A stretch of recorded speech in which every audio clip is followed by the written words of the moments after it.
in the 60s, you started... started with Andy Warhol in 1964. Which is as independent as it gets, really. Yeah. And then through the years, you've done so many independents. Anna was independent, and it seems like every year I see more and more independent films and shorts that you're in. Can you talk about your love affair with independent film and shorts? Oh, I just think they're very artistic, and I'm a painter, but I'm not an actor. And so when you have the opportunity to make a painting with a performance and not have it be too commercialized or too formula, too genre, you know, I like that. It stirs the artist in me. And I've been very lucky. I think I've done 120 movies. Have you ever played yourself before? Yeah. You have? In The Player. Oh, right. That's right. Numerous you were in A Scene with Cher. Yeah, yeah. Cher. And I've heard of Cher. I have to say that it's very tough looking at myself 20 pounds overweight. See, I'm much thinner now. You look great. But Renee created such a fun atmosphere for all of us because if we did improvise something, she encouraged it and then she would fine-tune it. Your Brian? Brian Stratt directed it, yeah. And I loved it when she let me use those incredible four-letter words. I mean, I just love that. I never use them. It takes a woman to allow another woman to do that, you know. It was just a blast to do. Lorenzo and Brian and Paul and everybody were just such a fun group of people. Charlene's an old friend of mine. And you can tell we all had fun. Yeah, oh, definitely. This was normally 20 minutes long? 22. 22. So what Sally's saying really is if anyone's here who can buy it or help sell it, we would like it so we could act in it, right, Sally? Yeah, I'd like to be acting. That's what I heard her say. You looked great in the film. You have a really good presence on camera and in person. Thank you. Brett, can you talk about the experience working on this? Well, I think part of what made it so enjoyable, this is our second project when we produced together, but I think one of the things... Besides all the children? Besides our 4 kids. But I think one of the things we decided to do early on was we're not going to have any negative energy on set at all. So there was no screaming, there was no yelling, there was no temper tantrums or anything like that. It was fun. And I think it translated for the cast to be able to just do what they needed to do creatively. I will say, just interject here, that it looks so much better on your computer or your TV. Yeah, little color problems that I noticed here. Okay, I've never seen it before, so I didn't know what was, you know, being a newbie at seeing this film, I didn't know if it was the way you wanted it to be, or who knows, but I thought it looked good.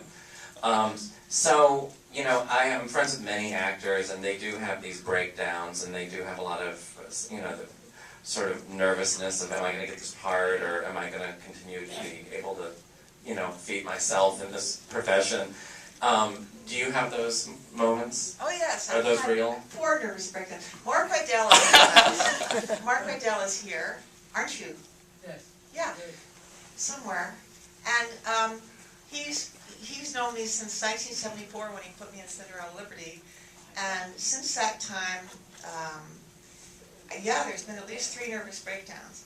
But he keeps encouraging me to stay in the industry. How do you keep yourself buoyant and, you know, persevering? I think by hanging out with a lot of artists, you know, a lot of actors, writers, directors, producers, painters, musicians, because I think the soul of the artist is so passionate that if you hang out with talented people like Mark and I, Mark is the head of the Actors Studio, and I go there every Friday, and you hang out with people all different ages who just love to entertain and to move the soul to laughter or tears or whatnot. And so it keeps you going. Shelley Winters was my godmother, and so she taught me just no matter what, you know, you follow your dreams, you just hang in, you keep working, you keep working. So I'm happy to say I've been doing this since I was 17, and I turned 70 in October. Wow. Yeah. Fantastic. And so at 70, you know, you're going strong. You might keep going till you're in your hundreds. I start another short tomorrow morning called Curse of the Sunset Starlet, where I play a former Scream Queen, and who's a grandmother, you know. And then I do 2 more, and then I do a feature. Yeah, it just keeps going. Yeah, yeah. And what is coming up next for you guys? Well, first I was going to say, we drink to get through it. We just shot another pilot with Missy Pyle and Alan Thicke, so Oh, we're great. out shopping all of our pilots. Okay. What is your company called? Abundant Media. Abundant. Yeah, that's my favorite word. Oh, that's nice. Yeah. So, any questions for our crew up here? I'll take questions from the audience. No, Just not raise your hand. everyone. Just raise your hand. Yes. Right here. Up here in the back. Hi. Yes. Can you shout it? Sure. That last scene in the film, there was a poster on the back wall. It's an album cover from the band called The Choir, called Burning Midnight Sun. Why is that in the shot? How do you know to put that in there? Are you in that band? No, I know them there from Nashville. Oh, cool. We were given that piece actually from the owner of the church who gave us clearance to use it because they said it was given to him and someone made it for him. Okay. Am I in trouble? Very observant. Thanks for the question. Good album. Okay, yay. Other questions? Anybody? John Savage, you must have a question. John Savage. I just know you have a question. You're an actor's actor. You're an actor that all actors love. Yeah, and there's a thank you, but there's a wonderful sort of spoof energy about such a serious matter. The obsession of whatever you want to be obsessed about, and the difficulties that go along with obsessive thinking, and how it works against you. You know, it's not part of the creative element, it's a self-destructive, I guess, thing. And I'm wondering how many of those moments people actually started to see themselves and really talk during the shooting about issues they have to deal with personally. No, we should make fun of other actors who've been through this. Other people. Not us. Yeah. I think it'd be a great mix of comedy and drama to tell that story of the difficulty of accepting that, you know, it's not all about the success, and it's still beautiful. The And work, it is an addiction. music, theater, dance is wonderful, and children do it for free. So the addiction is really childlike, and not necessarily, it doesn't have to be destructive, you know. And, so I know that you're all wonderful with the art of work and stuff like that. So I just want to make sure that I support this and it gets done. I want to part of Thank it. you. Deal. Can you recap for the people in the back that couldn't hear? Oh, yes, I'm sorry. So, we were just talking about... If anybody can recap what I say,